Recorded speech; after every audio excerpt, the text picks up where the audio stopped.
உங்கள் சத்யாவில் இப்பொழுது ஆடி அதிரடி தள்ளுபடி. தனது மேஜையில் 3 துறைகளின் கோப்புகள் உள்ளதாக சட்டசபையில் முதலமைச்சர் தெரிவித்த நிலையில் ஒரு வாரத்திற்குள் அதனை வெளியிட வேண்டும் என்றும், இல்லாவிட்டால் அவர் பொய் சொல்கிறார் என்ற அர்த்தம் என்று திமுக பொதுச் செயலாளர் துரைமுருகன் தெரிவித்துள்ளார். வேலூர் மாவட்டம் காட்பாடியில் உள்ள தனது இல்லத்தில் முன்னாள் அமைச்சரும் திமுக பொதுச் செயலாளருமான துரைமுருகன் செய்தியாளர்களை சந்தித்தார்.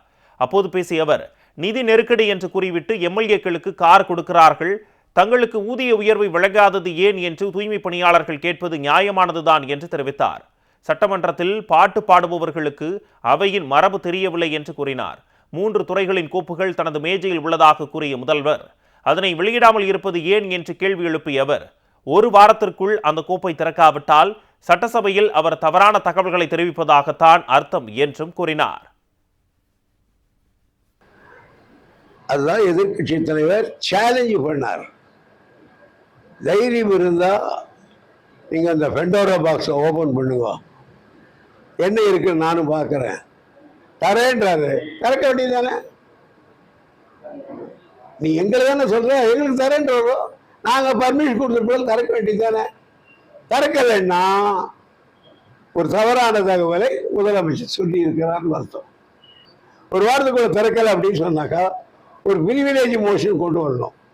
சபைக்கு தவறான தகவலை கொடுத்தார் முதலமைச்சர் என்று பிரிவிலேஜ் கொண்டு வரணும்.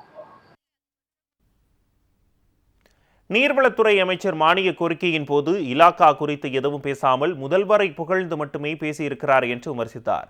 எதிர்க்கட்சித் தலைவர் கேட்கும் கேள்விகளுக்கு முதல்வர் பதில் கொடுக்காமல் சம்பந்தமே இல்லாத துறை அமைச்சர்கள் பேசி வரும் நிலையில் ஆளும் கட்சியினருக்கு சட்டமும் தெரியவில்லை, சட்ட விதிகளும் தெரியவில்லை என்றார்.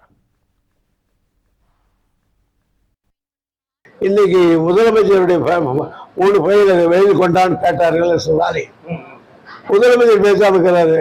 இவங்க பதில் சொல்ல பார்க்கலாம், இவங்க பதில் சொல்ல பார்க்கலான்னு. ஆகையினால எந்தெந்த பற்றி எதுக்கு பதில் சொல்லணுமோ அதுக்கு தான் பதில் சொல்லணும். அதனால எனக்கு தேக்கம் ஒரு முந்திரி கொட்டை மாதிரி அடிக்கடிக்கு எழுதக்கூடாது. இவங்களுக்கு மரபும் தெரியல, சட்டமும் தெரியல.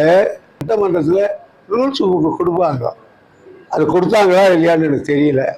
அதை வாங்கி படிச்சாங்கன்னா அந்த பிரச்சனை இல்லை. உங்கள் சத்யாவில் இப்பொழுது ஆடி அதிரடி தள்ளுபடி.